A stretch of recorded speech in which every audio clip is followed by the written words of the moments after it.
വൻ ഹൈപ്പിലെത്തി പ്രേക്ഷകരുടെ നിരാശയുടെ പടുകുഴിയിലെത്തിച്ച ചിത്രമാണ് ഫാഫാബ. ദിലീപ് നായകനായ ചിത്രം ആദ്യ ദിനം തന്നെ ബോക്സ് ഓഫീസിൽ സമ്മിശ്ര പ്രതികരണമായിരുന്നു നേടിയത്.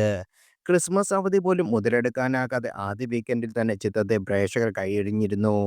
ആദ്യ 3 ദിവസം കൊണ്ട് 33 കോടി നേടിയ ചിത്രം പിന്നീട് കളക്ഷന്റെ കാര്യത്തിൽ കിതയ്ക്കുകയായിരുന്നു. ഇതുവരെ 40 കോടി പോലും കടക്കാത്ത ചിത്രം 50 കോടിയിലേക്ക് കടന്നിരിക്കുകയെന്നാണ് നിർമ്മാതാക്കൾ അറിയിച്ചിരിക്കുന്നത്. കഴിഞ്ഞ ദിവസം പുറത്തുവിട്ട സക്സസ് ടീസറിലാണ് 50 കോടി ക്ലബ്ബിൽ കുതിക്കുന്നു എന്ന അവകാശവാദവുമായി അണിയറ പ്രവർത്തകർ അവകാശപ്പെടുന്നത്.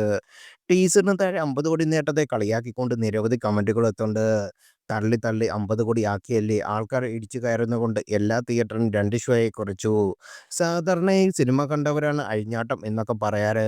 ഇവിടെ സിനിമാക്കാർ തന്നെ വെണ്ടയ്ക്ക വലിപ്പത്തിൽ അഴിഞ്ഞാട്ടമാണ് എന്ന് എഴുതി വെച്ച് കാണിക്കുന്നുണ്ട് എന്നിങ്ങനെ പോകുന്ന കമന്റുകൾ.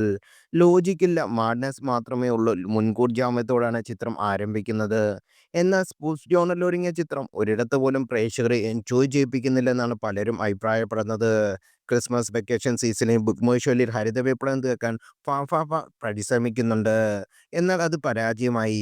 കഴിഞ്ഞ മാസം ചിത്രത്തിന്റെ സക്സസ് മീറ്റും നടന്നിരുന്നു. താരങ്ങളും അണിയറ പ്രവർത്തകരും പങ്കെടുത്ത ചടങ്ങിൽ ഫാഫാബയ്ക്കെതിരെ മനഃപൂർവ്വം ഡീഗ്രേഡിംഗ് നടത്തുമെന്ന് ദിലീപ് ആരോപിച്ചു. ഒരു സിനിമയ്ക്ക് മോശം റിവ്യൂ നൽകുമ്പോൾ തിയേറ്ററിൽ ബന്ധപ്പെട്ട് പ്രവർത്തിക്കുന്ന ഒരുപാട് പേരുകൾ അതുകളെ ബാധിക്കുമെന്ന് ദിലീപ് പറയുകയും ചെയ്തു.